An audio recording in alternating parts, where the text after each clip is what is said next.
So listen, after more than a decade in the stock market, 10 years, freaking crazy. Here's the truth. I actually don't find it hard to make money on the stock market at all. I find it hard to be patient. Now, I started investing when I was a teenager, and I've seen a whole bunch of different ways that the market's gone. I've seen bull runs, I've seen really quick crashes, insane bounce backs, everything in between. Meme stocks, meme crypto in general exploding, all of these different tactics. And I have to be honest with you, the truth here is the biggest lessons that I've learned are nothing about what stocks to buy. It's about how to survive and keep investing long enough to eventually let compounding do its thing. And in today's video, I'm going to be sharing all of the lessons that I wish somebody had told me when I first started investing. And I know that I've got a ton more to learn here in the future, so I'm not claiming to be some expert. This is just what I wish I had as groundwork starting out. So let's jump in. So lesson number one, I kind of mentioned at the beginning of this video, I really don't think it's hard at all to make money through investing and accumulate wealth. The problem that people have with investing is they come in thinking that they can get rich quick. And I understand it, man. I mean, I was there too when I first started investing. I started investing in penny stocks. I actually invested and my money doubled. And then I got poisoned in my brain that I could keep doing this over and over again, not realizing I had literally just been gambling my money and got extremely lucky. So next trade comes in, I actually doubled again. So 2 times in a row, I'm feeling like I'm on top of the world. And then the next trade that I made, hey, I lost every single dollar and had to start from scratch. That was enough of the taste that I needed to realize that this wasn't the best strategy. And what I realized from there is that it's actually not hard, because if you zoom out, and the goal of investing is to one day have your income be able to cover all of your living expenses to be able to then live financially free. Now, I wanted to set myself up so I could at least feel extremely comfortable that that would be achieved in retirement. What do I think the easiest way to do that is? Well, it's probably just tracing the S&P 500. There are so many hedge fund managers out there whose sole job, and these are experts that are trying to outpace the market. And here's a fact, most of them actually fail to do so. So with my investment strategy, I make sure that I feel extremely comfortable that 30 years from now, when I hit the real retirement age, I'm going to be well off. I've got a multi-million dollar strategy that is literally just dollar cost averaging into VTI, the S&P 500.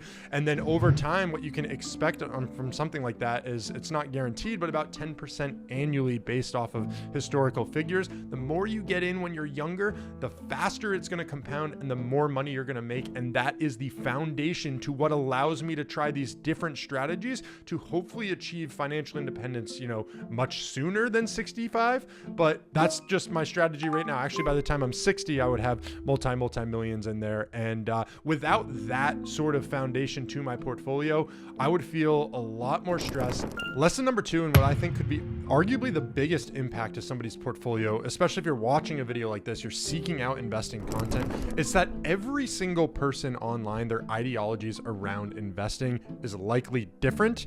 And they're definitely different from most of what your thoughts are when you come into the market. Now, if you are doing research and you're trying to understand what investments to make and how to invest and the best ways to do it, I personally believe that it is whatever is going to keep you investing more often. Now, obviously there's safer strategies, there's riskier strategies. What I've run into is dividend investors. A lot of them say they hate growth investing, and growth investors, a lot of them say they hate dividend investing. The truth is, it doesn't actually matter. What matters is that you continue to put your money into the stock market, into safe, sound, stable investments, and that you continue to grow that over time and dollar cost average. So that's exactly what I do. I mean, I've gone through phases where I've let people online almost dictate what I've invested in, and I just find that it is much more achievable and attainable for me to continue investing if it's something that I truly believe in. So I know that being young, dividend investing isn't always the wisest things to do, but it is something that really fires me up. It gets me excited seeing my passive income grow. It's like buying a little paycheck with each investment that you make.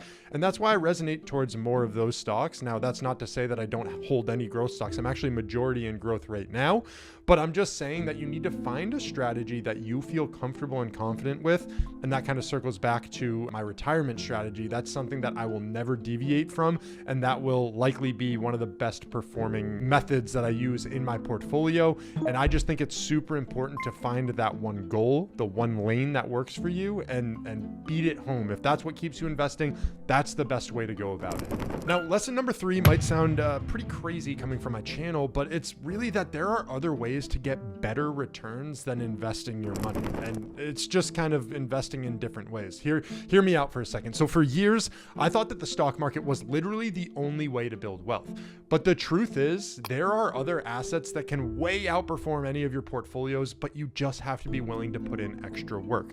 So for me, that was starting a business, building a side hustle that really scales. Recently, I'm starting to get into different forms of investing in my health, things like that. But when I started my YouTube channel, that turned into a way bigger ROI than any stock I've ever picked. It actually was the reason why I was able to get a rental property. And then that rental property has made me more money than I will pretty much, like, it feels like I'll ever make from it. Basically, from the rental property, just from appreciation alone, about $200,000 off of that. Now, granted, I won't recognize that until I sell it, but that's the fastest $200,000 I could have ever made. And it's happened in unprecedented times with real estate. But I'm just saying, if I had kept up with all of my income just locked into the stock market, that opportunity would have never existed, and I would have lost out on a ton. And then also passive income or rental income that's coming in from that. I understand that that's not extremely passive, but I think that there's other ways that you can think about your money. And yes, investing is a great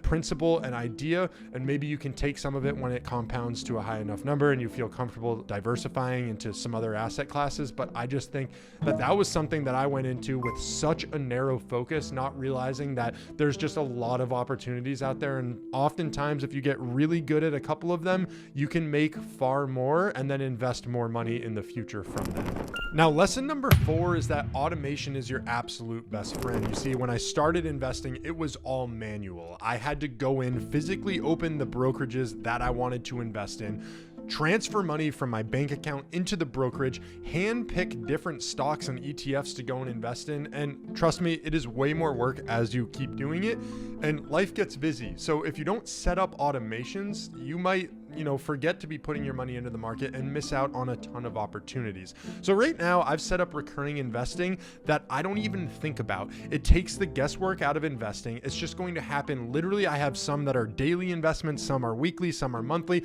I never have to think about it. It automatically takes it from my portfolio, invests in the exact stocks and ETFs that I want. A couple of them right now, I actually invest $100 weekly into Bitcoin. I've got a series on that. Same thing with Robinhood stock. I just think like they've been roaring and killing it. They're doing great for my portfolio. I do it in VTI, SCHD. There's a number of different ones that I do it in. And I just think that it makes investing so much easier just being completely hands-off. So lesson number 5 is that portfolio checkups really do matter. Now, on my channel, I recently released a video right here. It was about restructuring my $70,000 portfolio. Man, I don't even know what to say about that. It had been so long since I actually went back in and sifted through my different investments. And what I realized is I was way over diversified. I had so many small positions in stocks that really weren't going to impact my portfolio. Some of them had made a decent amount. Some of them were actually losing money. So I decided to consolidate my portfolio and really huddle around a strategy that works best for me moving forward. Now, I had left that for probably a few years without really diving in and restructuring it at all. And I just think that I'm just kicking myself in the butt because some of the investments that I would have chose, I think would have a much higher return than those right now. And so now I'm at least doing that once a year, just fine-tooth combing through my portfolio and making sure I'm invested in a way that I really want to be.